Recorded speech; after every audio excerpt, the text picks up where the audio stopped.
Indonesia mengajak seluruh anggota G20 duduk bersama menyusun exit strategy dari persoalan kesehatan dan pandemi. Pertama, menyelaraskan standar protokol kesehatan global. Kedua, membangun ketahanan sistem kesehatan global.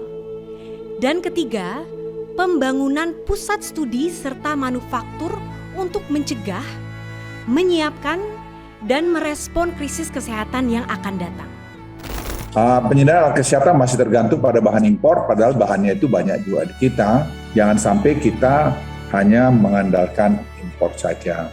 Impor alat kesehatan terus meningkat. Nah, ini yang menjadi masalah, sehingga kemarin juga dilaporkan ke Presiden, kita mau mengendalikan ini. Peranan LKKP harus lebih didorong lagi untuk tadi mengakomodasi sebanyak mungkin produk dalam negeri, dan kalau perlu kita bikin tarif untuk impor-impor yang bisa diproduk dalam negeri. Itu saya kira harus melangkah situ, sehingga memberikan insentif kepada orang yang investasi dalam negeri. Pandemi COVID-19 mengajarkan kita bahwa Indonesia harus segera mengembangkan kemandirian alat kesehatan. Indonesia tidak boleh terus tergantung terhadap alat kesehatan impor untuk waktu yang lama. Saat ini sekitar 80% alkes di Indonesia datang dari luar negeri. Ini yang harus segera secara bertahap dikurangi. Bisakah Indonesia melakukannya? Sangat bisa. Dengan satu syarat tapi. Pemerintah bersedia percaya dan bekerja sama dengan industri alat kesehatan dalam negeri.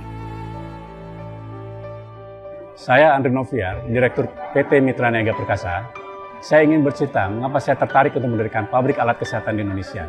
Sebagai negara besar, Indonesia harus mandiri, bahkan kita harus bisa menjadi sentra rantai pasokan regional, bahkan global. Saya mengawali usaha dengan menjadi distributor alat kesehatan sekitar 25 tahun. Dalam perjalanan usaha saya membangun jejaring di luar negeri, sehingga mendapat kepercayaan untuk memproduksi produk mereka di Indonesia. Saya berpikir, seharusnya saya tidak hanya berpikir kecil. Indonesia harus menjadi pemain di rantai pasokan global.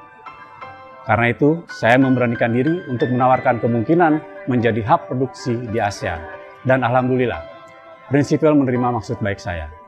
Saya pun memulai perjalanan panjang dengan dukungan Gakestap Indonesia, asosiasi yang menaungi produsen alat kesehatan tempat PT Mitra Niaga Perkasa bernaung. Saya juga mendapatkan dukungan dari Kementerian Koordinator Kemaritiman dan Investasi yang selalu berusaha mengawal investasi saya. Saya tahu perjalanan masih panjang dan saya berharap pemerintah akan konsisten dengan janjinya untuk menciptakan pasar bagi produk-produk saya. Salam sehat.